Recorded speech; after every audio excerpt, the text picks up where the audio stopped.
vivir en tus sueños.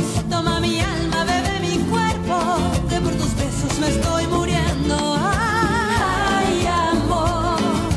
Ay, amor, es esta tu Rosalinda, que solo quiere tus besos. Rosalinda, Rosalinda.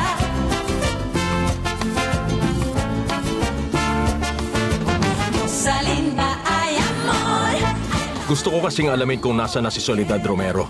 Anong nahanap mo? Nakausap ko rin yung kaibigan niya, si Clarita. Sabi niya hindi raw pinatay ni Soledad ang papa ko. Lalaki raw ang pumatay.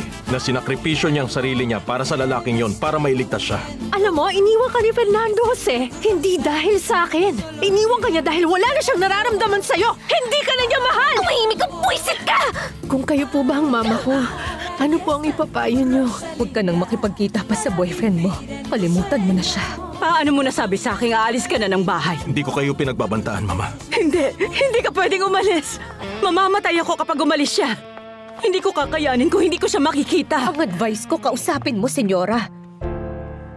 Subukan niyo po na suyuin siya. Sa tingin ko masyado niyo lang po siyang napaghigpitan. Masyadong mautak ang babaeng yon. Para makasiguro siya na nakipaghiwalay siya sa anak ko.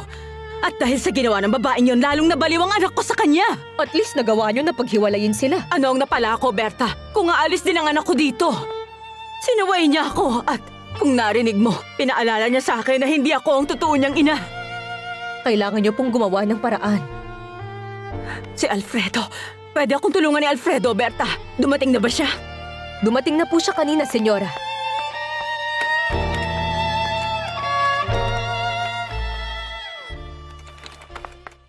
Alfredo, kailangan mong kausapin si Fernando Jose. Kailangan mo kong tulungan. Bakit ba, Valeria? Gusto nang umalis ng anak ko dito sa bahay. Gusto nang kumain ni Papa para makapasok siya. Alam mo, Rosalinda, hindi na mainit ang ulo niya. Tungkol nga pala kay Papa. Sabi ni Lolo Florentino, dapat tayong maging matyaga sa kanya. Asikasuhin natin siya at lalo nating mahalin. Pero hindi niya tayo masyadong pinapansin. Magsasalita siya pag magagalit siya. Hindi sa ganun, Lucy. Meron lang kasing dinadalang mabigat si Papa.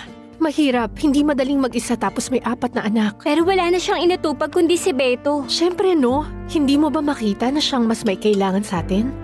Binibigay niya na ngayon ang lahat ng pagmamahal na hindi niya naibigay nung buhay pa si Mama. Ang hapunan, nakahanda na ba? Bilisan mo na! Opo, Papa, nandiyan na po! Masarap tong niluto ni Lucy, Papa. Giniling kanin at salad pa. Sigurado magugustuhan nyo. Papa, upo na po. Upo na po.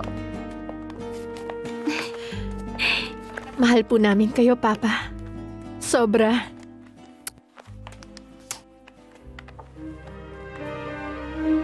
Nakipaghiwalay ang bruhang yon sa kanya. Sa tingin ko, nagpapanggap lang siya para habulin siya. At akong sinisisi ni Fernando Jose sa nangyaring yon. Kanina, pinaalala niya na hindi niya talaga ako totoong ina. Sinabi ko na sa'yo balang araw mangyayari yan. Utang na loob, puntahan mo siya, Alfredo. Nandun siya sa kwarto niya at nag-e-empake na daw. Baguhin mo ang isip niya. Pigilan mo siyang ituloy ang binabalak niya. Nakikiusap ako. Sige na.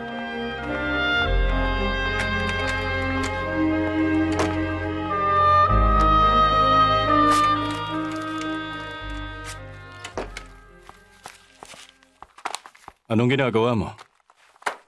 Lalayas na ako dito, Tito. Kababaliw ka na ba? Huwag na kayong magpanggap. Siguradong sinabi na sa inyo ni Mama at sinabi na pigilan mo ko. Sabihin niyo sa kanya na ayoko na at suko na ako. Kumalma ka muna, Fernando Jose. Maaayos pa natin ang lahat. Siya ang dahilan ng pag-iwalay namin ni Rosalinda. O sige, aalis na ako ng bahay. At pati na rin dito sa Mexico na matagal-tagal. Pero Fernando Jose... Kailangan ko pong gawin to. Kailangan ko to para makalimutan si Rosalinda. Mas lalong maging gwapo ang Papa ko. Tama na yan para makakain na ako. Nakahanda na po ang lahat. Ihahain ko na. Heto na po yung kaping matapang na gustong-gusto niyo pa. Si Beto, nasan siya? Hindi ko po alam. Baka pa uwi na para makasama sa inyo. Alam niyo po pa, ang saya ko talaga. Dahil nagkakasundo na kayo ng gusto ni Beto. Ako na. Heto pa. Nadamihan ko para makapagsimula na kayo. Damihan natin para maging malusog po kayo. Mahirap po yung laging puyat, no? Bakit po, Papa? Wala lang. Huwag niyo akong isipin. Kumain na lang kayo.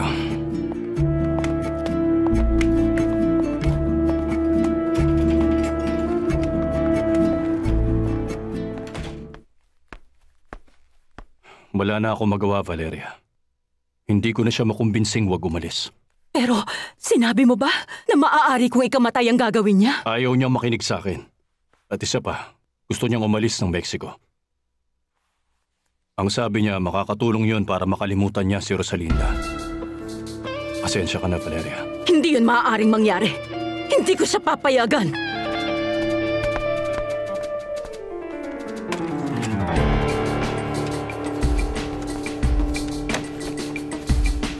Itigil mo muna yan at makinig ka sa sasabihin ko. Gusto ko munang magkasundo tayo.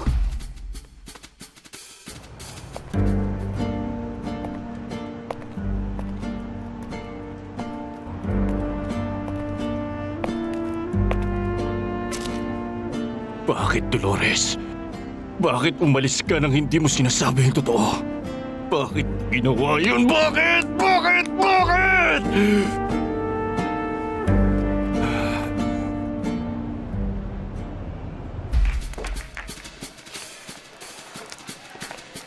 Sandali, Beto. Di ba alis ka dahil tutugtog kayo ng papa mo? Ano ka ba naman, pare? Wala yun, nagpapanggap lang ako doon. Anong pumasok sa utak nun, ha? Nag-overtime talaga siya sa trabaho para bayaran yung inutang kay Lolo Florentino. Hindi ko alam eh.